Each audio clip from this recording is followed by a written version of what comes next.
2021 में आई एक बहुत ही अच्छी हाइस्ट मूवी रेड नोटिस को। पर्सनली मुझे ये मूवी बहुत ही ज्यादा पसंद आई क्योंकि इसमें हाइस्ट, एंटरटेनमेंट, कॉमेडी सब कुछ था। तो let's roll up the intro और चलो फिल्म सुने। मूवी की स्टार्टिंग में हम एक बैकग्राउंड वॉइस सुनते हैं और एक कहानी हमें सुनाई जा रही होती है। ये कहानी होती है क्लियोपेत्रा की, जो कि बहुत पहले इजिप्ट में रहती थी और यहाँ पर उसके हस्बैंड ने उसे 3 सोने के अंडे दिए थे। काफी वक्त बाद खुदाई करने पर उन्हें सिर्फ 2 ही सोने के अंडे मिले और तीसरा सोने का अंडा कहाँ पर है ये बात किसी को भी पता नहीं होती है। दूसरी तरफ इसी के साथ हम देखते हैं कि कोई आदमी किसी सोने के अंडे का डुप्लीकेट बना रहा होता है और इसी के साथ सीन शिफ्ट हो जाता है एक म्यूजियम की तरफ जो कि रोम में होता है। यहाँ पर एक इंटरपोल की ऑफिसर इंस्पेक्टर दास आती है और उसके साथ आता है जॉन हार्टले। जॉन FBI का स्पेशल एजेंट होता है और वो यहाँ पर इंटरपोल की हेल्प करने के लिए आता है। यहाँ पर जॉन को कुछ वक्त पहले बिशप नाम के किसी पर्सन से पता चला होता है कि दुनिया का सबसे बड़ा आर्ट थीफ नोलन बूथ यहाँ पर एक गोल्डन एग को चुराने के लिए आ रहा है। इसीलिए वो लोग जल्दी से इस म्यूजियम में पहुंच गए थे ताकि वो इस एग को बचा सके। ये एग उन्हीं तीनों एग में से एक एग होता है, पर अंदर जाकर जब जॉन उस एग को देखता है तो उसके बाद वो उसके ऊपर कोल्ड ड्रिंक डाल देता है और कोल्ड ड्रिंक डालते ही वो एग पिघल जाता है। असल में वो एग नकली होता है और ये वही एग होता है जिसे हमने मूवी की स्टार्टिंग में बनते हुए देखा था। अब वो लोग जल्दी से उस हॉल के दरवाजे बंद करवाने लगते हैं कि तभी वहां से नोलन भागना शुरू करता है और अब जॉन नोलन के पीछे भागता है। भागते भागते नोलन अपने ब्लेजर को उतारता है और उसे उल्टा करके पहन लेता है। इसके बाद वो सबसे बचते हुए भागने लगता है, पर इसके बाद भी जॉन उसे देख लेता है और अब नोलन हर किसी से बचते बचाते वहां के गार्ड्स को पीटते हुए आगे बढ़ता है। पर यहाँ पर एंड में आकर जॉन उसे पकड़ ही लेता है और अब वो जॉन के सामने होता है कि तभी वहां पर दास भी आ जाती है और अब कोई चारा ना होने पर नोलन विंडो से जंप मार देता है। पर यहाँ पर जॉन भी इसके पीछे कूदता है और दोबारा से उसके पीछे भागने लगता है। पर नोलन को किस्मत से यहाँ पर एक बाइक मिल जाती है और वो बाइक लेकर के भागने लगता है और जॉन को यहाँ पर एक स्पोर्ट्स कार मिलती है, पर गलती से स्पोर्ट्स कार का एक्सीडेंट हो जाता है और वो शुरू में ही खत्म हो जाता है और नोलन वहां से निकल जाता है। और अब सीन शिफ्ट होता है बाली में, जहाँ पे नोलन मस्त एंजॉय कर रहा होता है। अब वो जैसे अपने बीच हाउस में पहुंचता है तो वहां पर उसे जॉन दिखता है। असल में जॉन काफी वक्त से नोलन के ऊपर स्टडी कर रहा था, इसलिए उसे उसके बारे में काफी सारी चीजें पता होती है। यहाँ पर जॉन बोलता है कि उसे यहाँ का पता बिशप ने बताया था और अब वो नोलन को ये भी बोलता है कि नोलन के डैड एक स्विस कॉप थे और उसकी माँ एक प्रोफेसर थी।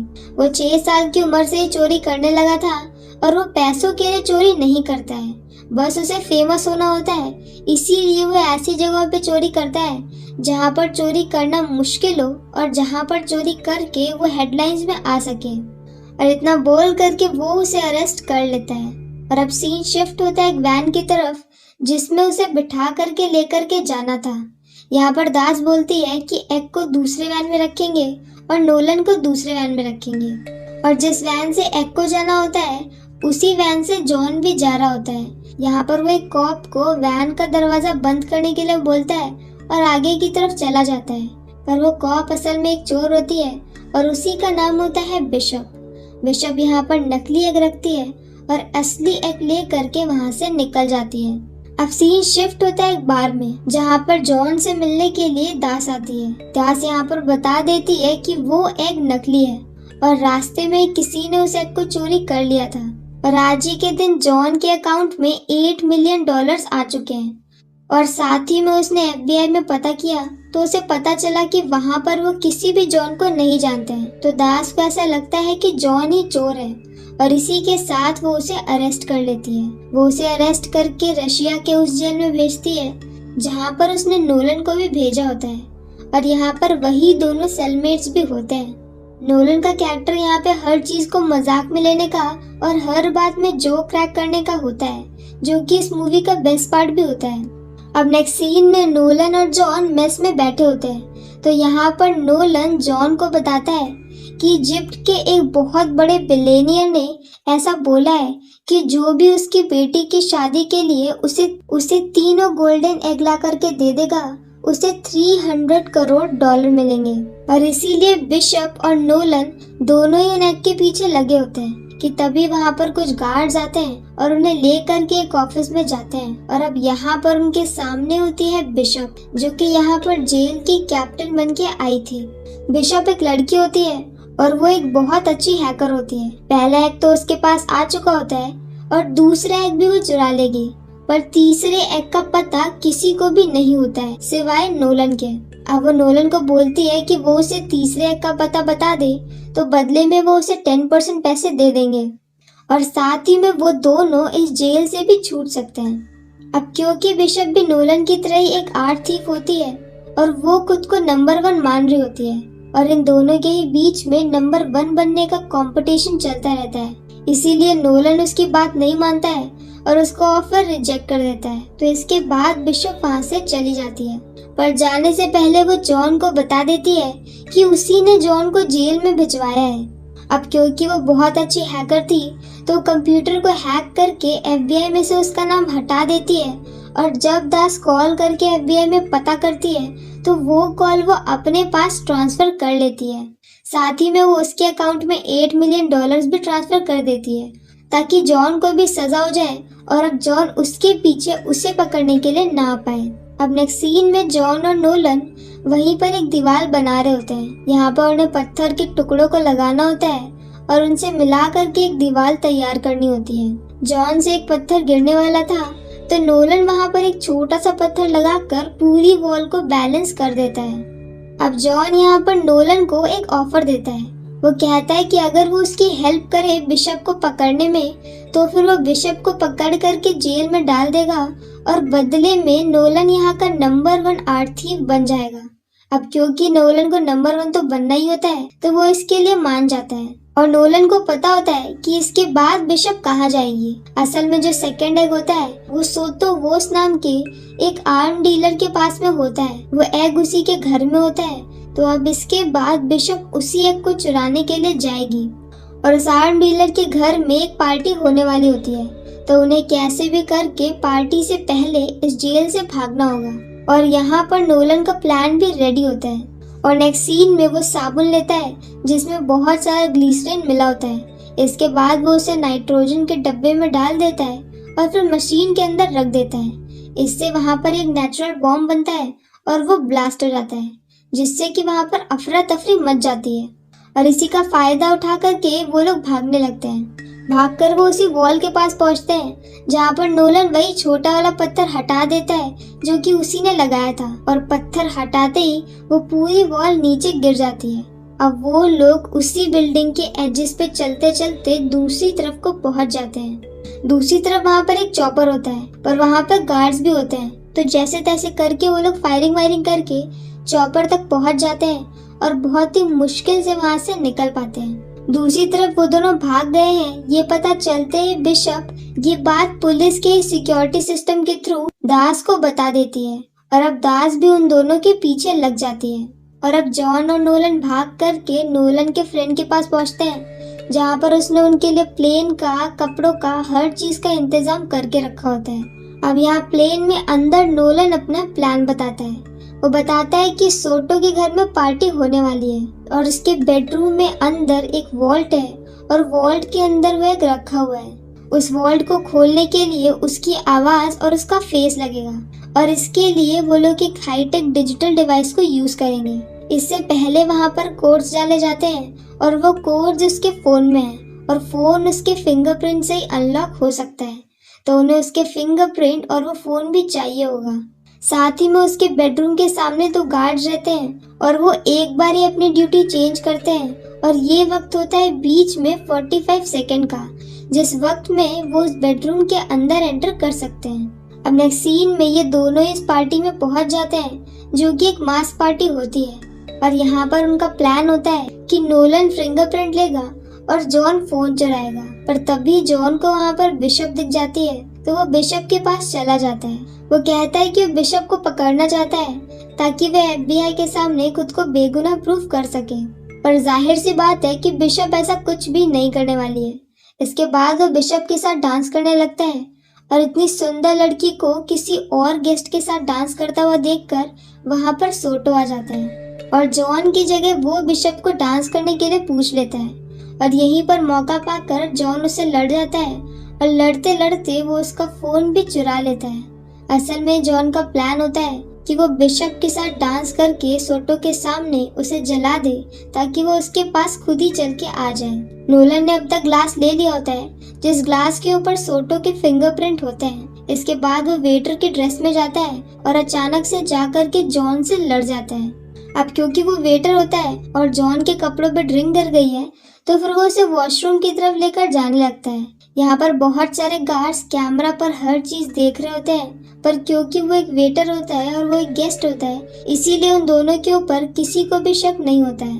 अब वो जा करके वॉशरूम का दरवाजा खोल देता है और दरवाजे की वजह से अब नोलन को कैमरा पर कोई भी देख नहीं सकता है और यहीं पर वो मौका पाकर एक पेन ड्राइव सेट करता है और कुछ हाईटेक तरीके से वहाँ की वीडियो को बदल देता है और अब वहाँ पर एक ही वीडियो चलने लगती है जिसमें कोई भी नहीं दिख रहा होता है। इसके बाद वो और जॉन बेडरूम वाले कमरे के पास तक पहुँचते हैं और एग्जैक्टली उसी टाइम पर जब वो गार्ड्स अपनी पोजीशन चेंज कर रहे थे और अपोजिट डायरेक्शन में चलकर जा रहे होते हैं वो लोग मौका पाकर अंदर घुस जाते हैं। अंदर वो लोग कोड्स और फेस की हेल्प से वो वॉल्ट खोल देते हैं, पर अब जब वो लोग अंदर पहुंचते हैं तब उन्हें पता चलता है कि बिशप वहां पर पहले से ही मौजूद होती है। इसके बाद उन दोनों और बिशप के बीच में एक जबरदस्त फाइट होती है और यहाँ पर हमें पता चलता है कि बिशप की पावर उन दोनों से कितनी ज्यादा है और वो हैंड टू हैंड फाइट में काफी ज्यादा अच्छी है। यहाँ पर वो दोनों को ही धूल चटा देती है और वो एग उठा लेती है कि तभी वहाँ पर सोटो आ जाता है। असल में उसके गार्ड्स को कुछ शक हो गया था, इसी वजह से वो सोटो को लेकर उसी वॉल्ट में आगे होते हैं। पर अब यहाँ पर बिशप सोटो के पास चली जाती है और अब हमें समझ में आता है कि बिशप और सोटो दोनों आपस में मिले होते हैं और इसी के बाद नोलन और जॉन ये दोनों ही बेहोश हो जाते हैं। अब जब इनकी आँख खुलती है तो ये लोग कहीं पर बंधे होते हैं और जहाँ पर सोटो और बिशप दोनों होते हैं। ये पूरा प्लान सोटो और बिशप का था ताकि वो लोग नोलन को पकड़ सके और नोलन से तीसरे अंडे के बारे में पूछ सके। पहले तो नोलन बताने से मना कर देता है तो बिशप जॉन को इलेक्ट्रिक शॉक देने लगती है, पर इससे भी बात नहीं बनती है। तो फिर वहाँ पर सोटो आता है और जॉन का गला दबाने लगता है और अब मजबूरी में आकर के नोलन को बताना पड़ता है। वो बताता है कि इजिप्ट के अंदर एक पिरामिड है और उसी के अंदर क्लियोपैत्रा के ताबूत के अंदर वो आखिरी अंडा रखा हुआ है और क्योंकि उसकी माँ पुरानी ही चीजों की प्रोफेसर थी इसीलिए उसे उसके बारे में बहुत अच्छे से पता होता है। और अब फाइनली तीसरे एग के बारे में पता चलने के बाद बिशप वहाँ पर सोटो को ही एक पंच मार के बेहोश कर देती है और वहाँ से निकल जाती है। पर थोड़ी ही देर में सोटो को होश आता है और वो एक गन उठाता है और उन दोनों को ही शूट करने की कोशिश करने लगता है, पर मार खाने की वजह से उसे कुछ भी सही से नहीं दिख रहा होता है तो वो ऑलमोस्ट सारे शॉट मिस कर देता है। और अब तक जॉन ने भी अपनी हथकड़ी खोल ली होती है और अब वो यहाँ से जाने लगता है बिशप के पीछे, पर तभी नोलन उसे बताता है कि उसने बिशप को सब कुछ झूठ बोला था और तीसरा एग कहाँ है ये अभी भी उसने किसी को भी नहीं बताया है। तो अब जॉन नोलन को भी खोल देता है और उसके साथ वहाँ से निकलने लगता है, पर तभी एक बार फिर से सोटो को होश आता है और वो उनका पीछा करने लगता है। तो वो भागते भागते एक जगह से ऊपर जाते हैं जहाँ पर उन्हें पता चलता है कि वो एग्जिट के बजाय एक बुल फाइटिंग के मैच में आ चुके हैं जो कि जहाँ पर वो लोग बंधे थे उसी जगह के ऊपर चल रहा था। अब वो लोग यहाँ पे बुल से जैसे तैसे बचते हैं और वहाँ से निकल जाते हैं। अब सीन शिफ्ट होता है ट्रेन में जहाँ पर वो दोनों ही बैठे होते हैं और अब यहाँ पर नोलन उसे अपनी कहानी सुनाना शुरू करता है। वो बताता है कि उसके डैड एक स्विस कॉप थे जिन्हें बहुत ज्यादा शौक था पुरानी जमाने की चीजों का और वो अक्सर अलग अलग जगह पे जाते थे और वहाँ से चीजें खरीद कर लेकर आते थे। वैसे ही एक दिन एक वॉच लेकर के आए थे जो कि एक दिन अपने आप ही गायब हो जाती है, पर उन्हें लगता है कि शायद नोलन ने उसे चुरा लिया है और वे इसके बारे में उससे पूछते हैं, पर नोलन ने चोरी नहीं की थी तो इस बात को मानने से साफ साफ मना कर देता है। पर इसके बाद उसके डैड उससे 1 साल तक बिल्कुल भी बात नहीं करते हैं और 1 साल बाद जब उन्हें अपनी वॉच मिल जाती है जो कि उन्होंने कहीं पर रखकर भूल गए थे, तो वो दोबारा से नोलन से बात करने लगते हैं। पर इस बार नोलन उनसे बात नहीं करता है और यहीं से उन दोनों के रिश्ते हमेशा के लिए खराब हो जाते हैं। इसके काफी वक्त बाद जब उसके डैड की डेथ हो जाती है तो वो एक दिन ऐसे उनके ऑफिस में जाता है जहाँ पर उसे वही वॉच दिखती है जिसकी वजह से उनका रिश्ता टूटा था। तो इस वॉच को देख करके उसको गुस्सा आता है और वो गुस्से में आकर के उसे दीवार पर मार देता है। और अब दीवार को मारने के बाद उसके अंदर से टूट करके कुछ निकलता है। अब यहाँ पर इस वॉच की कहानी ये होती है कि बहुत वक्त पहले जब नाजीज का राज चलता था तब उनके पास ही वो सोने का अंडा था, और जब उनके ऊपर अटैक होने लगा और उन्हें समझ में आया कि अब वो जीत नहीं सकते हैं, तो उन्हीं में से एक नाजी एक बहुत बड़े सूटकेस को लेकर बहुत दूर अर्जेंटीना तक ट्रैवल करता है। और यहाँ पर उस सूटकेस में क्या था कि किसी को भी नहीं पता होता। तो नोलन को यहाँ पर विश्वास होता है कि उस सूटकेस में वो एग होगा और वो एग उसने अर्जेंटीना में छुपाया होगा। साथ में उस वॉच से जो टुकड़ा निकला होता है उसमें कुछ नंबर्स दिए थे जो कि उसी एग्जैक्ट जगह की लोकेशन होती है जहाँ पर वो एग रखा हुआ है। और ये एक अंडरग्राउंड बंकर होता है क्योंकि नाजी अपने वक्त में ऐसे बहुत सारे बंकर बनवाते थे ताकि कभी भी अगर उनके ऊपर हमला हो तो वो इन्हीं बंकर्स के अंदर जाकर के छिप सके। और अब यहीं पर ये फ्लैशबैक खत्म होता है और इसके बाद नोलन जॉन को उसी जंगल में लेके जाता है। यहाँ पर वो लोग उस जगह पे पहुंच जाते हैं जहाँ पर नीचे बंकर का रास्ता होता है। अब वो लोग रास्ते को खोलते हैं और अंदर पहुंच जाते हैं। अंदर यहाँ पर एक वॉल्ट होता है जिसके ऊपर लगाने के लिए एक जगह बची होती है और यहाँ पर वो अपने डैड की वही वॉच को लगा देता है और इसके बाद वो वॉल्ट खुल जाता है। और इस वॉल्ट के अंदर बहुत सारा गोल्ड होता है और बहुत सारी दूसरी बहुत ही प्रीशियस चीजें होती है, जैसे कि बहुत ही अच्छी विंटेज कार वगैरह ये सब। यहाँ पर एक रास्ता भी होता है जो कि एक माइन से कनेक्टेड होता है। वो लोग देश से चीजें चुरा करके यहीं पर ला करके जमा करते थे इन्हीं माइन के रास्तों से। यहाँ पर नोलन को ढूंढने पर वो तीसरा एग भी मिल जाता है, पर तभी वहाँ पर बिशप आ जाती है। असल में बिशप को पहले से ही पता था कि नोलन ने उससे झूठ बोला है और इसीलिए वो जानबूझकर सोटो को थोड़ा सा मारकर वहां से गई थी ताकि बाद में सोटो से जान बचाने के लिए वो लोग भाग जाएं और भाग करके वो लोग तीसरे एग के पास चले जाएं और वो उनका पीछा करते करते उसी जगह पे पहुंच जाए। और होता भी बिल्कुल ऐसा ही है, पर तभी वहां पर दास आ जाती है क्योंकि दास की नजर भी इन सबके ऊपर थी और वो बिशप का काफी वक्त से पीछा कर रही होती है। अब यहाँ पर इन सभी के बीच में फाइटिंग शुरू हो जाती है जहाँ पर नोलन, जॉन और बिशप ये तीनों एक टीम में हो जाते हैं। अब ये लोग एक विंटेज कार को लेते हैं और माइन के रास्ते से वहां से जाने लगते हैं। बाकी सब भी वहीं की दूसरी कार से उनका पीछा करते हैं, पर सामने यहाँ पर एक वाटरफॉल होता है तो वो लोग उसी में जंप मार देते हैं और उनसे बच करके निकल आते हैं। और अब जब ये तीनों यहाँ से बाहर आ जाते हैं तब यहाँ पर मूवी का फाइनल प्लॉट रिवील होता है। असल में जॉन और बिशप कपल्स होते हैं और उन्होंने शुरू से ही ये सारी प्लानिंग सिर्फ इसलिए करी थी ताकि वो नोलन से तीसरे एग के बारे में पता कर सके। शुरू से इसीलिए जॉन उसके साथ में होता है ताकि वो नोलन का भरोसा जीत सके और एंड में यहाँ तक पहुँच सके। और होता भी बिल्कुल ऐसा ही है। यहाँ पर नोलन को बहुत जबरदस्त झटका लगता है पर इसके बाद उसके पास कोई भी चारा नहीं होता है तो वो लोग नोलन को एक पेड़ से बांध देते हैं और वहां से मस्त निकल जाते हैं। और अब इनके पास तीनों एग्स होते हैं। और अब हम नेक्स्ट सीन में देखते हैं कि उसी इजिप्शियन बिलियनियर की बेटी की शादी चल रही होती है और यहाँ पर वो तीनों एग्स को लेकर आता है, पर तभी वहाँ पर दास आ जाती है और वो चुराई गई चीजों को खरीदने के लिए उसी बिलियनियर को अरेस्ट कर लेती है।